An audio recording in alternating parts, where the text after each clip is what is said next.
Hey there, fellas! So you'll see I'm on a highway. And in this video, let's work out how you drive properly on a highway when going downhill. Should you be in gear or should you coast in neutral? And which would yield better fuel economy? In all honesty, a lot of people don't know the correct answer to that question, but let's find it. Right here I've got this lovely car with its manual transmission. It's a simple one and I suggest we use it for this test.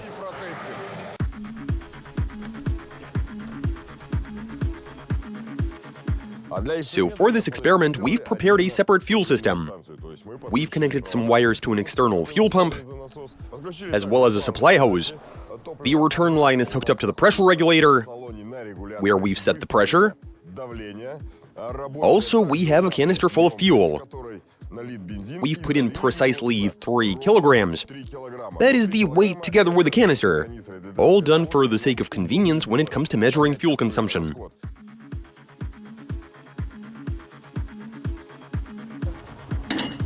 And what do we need to do to properly imitate a car going downhill? Well, a car is going to coast under its own weight thanks to gravity. But who's keeping us from tying it to another vehicle that's going to pull it around? And that's exactly what we're doing. From there we start the engine, grab a gear, and over the span of 30 minutes without stopping, we're going to drive around. After 30 minutes we stop, switch the motor off, weigh the canister, and then repeat the experiment in neutral, and then compare the results of the 2 runs after. Okay, engine is on, let's go. And just like that, we'll be simulating the car going downhill while in gear, to see how much fuel the engine consumes.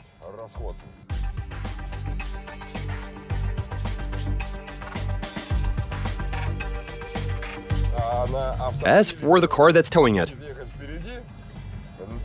it'll be on cruise control, set at around 70 kilometers an hour. That's what it'll be on average.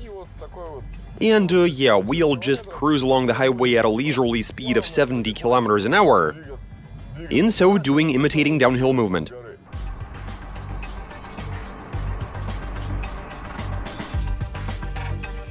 There are lots of arguments on the topic. Some maintain that coasting in neutral is the way to go if you want to reduce consumption, while others say that you should keep it in gear. So it is a point of contention. But the vast majority of the people who I ask aren't necessarily knowledgeable on the topic. Most of them actually think that coasting in neutral is the move.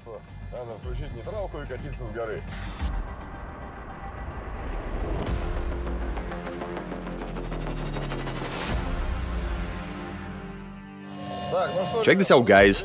Time is almost up. There we are, half an hour. And let me switch this off. Now we just find a place to stop and check how much fuel is left, by means of putting the canister onto a scale.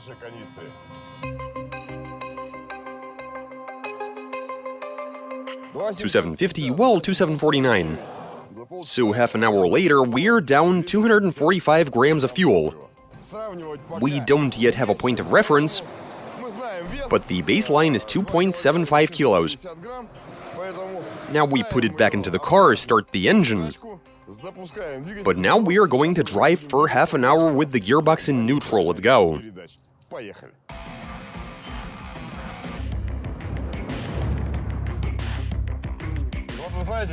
So whenever I ask someone what they think about when a car will consume less fuel, while coasting down a hill in neutral or with the transmission in gear, well, a whole bunch of people say that the answer is obvious. That you need to have the box in neutral for the best effect. That's what's going to give you better fuel consumption.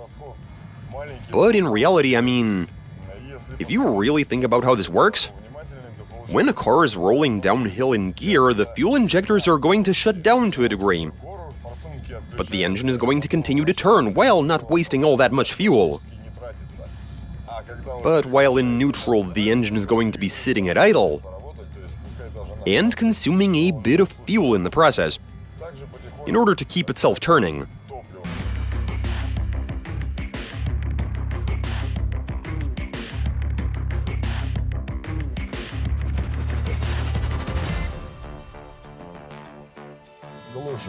switch it off. There we go. Check this out, guys. After half an hour of idling, this is what we're looking at. We have 2.25 kilos of fuel left, so that's a twofold difference in fuel economy, which seems kinda interesting. When a car is rolling downhill while in gear, with no throttle input, well, it barely takes in any fuel. That's because the engine is turning. The ECU sees what's going on and cuts fuel supply. So whoever thinks you can save fuel by coasting downhill in neutral, you actually get the opposite effect. The engine has to sustain its own operation. For that, it's going to require fuel, and as a result, you're going to be seeing a decrease in fuel economy.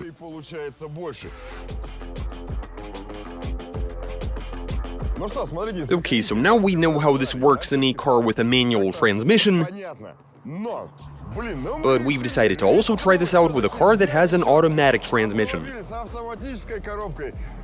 And we actually have no idea how this is going to go down. Is it going to be the same outcome or a different one? But let's try this out and see what happens. Let's go. Alright, we are moving along. The gearbox is in D, everything is good.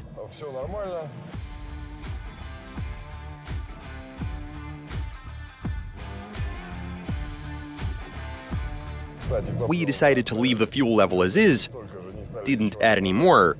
We had 2.25 kilos left in the bottle after we tried this with the manual transmission.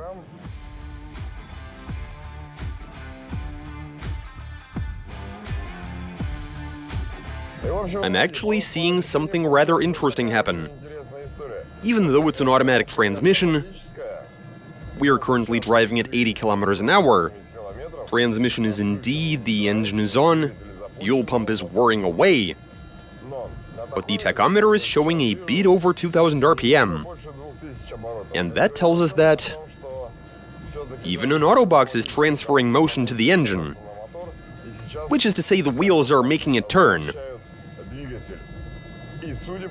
I expect the result to be the same as with the manual transmission before.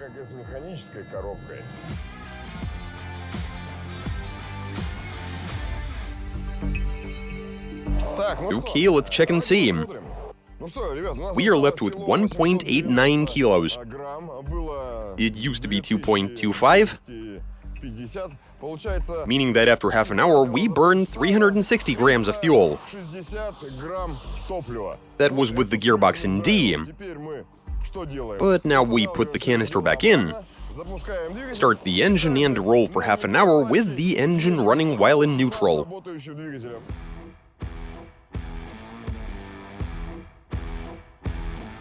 As for why we are moving, we of course could have made this simple and just allowed the engine to run with the car stationary, but movement is actually crucial here, because you got a lot of stuff going on.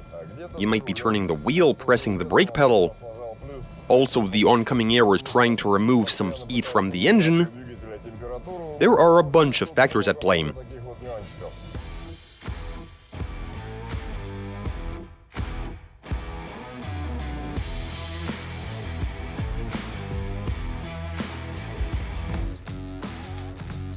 So, look, we have 1,635 grams left, meaning that in neutral after half an hour, the engine has consumed a mere 255 grams. And so those are the results, guys. I wouldn't be able to tell you why this is the case. It certainly is curious, and I do need to give it some thought. Perhaps we can think all of this over together, so leave some comments. But that's it for this video. Watch us, consider subbing. You saw it all for yourselves, and catch you guys later.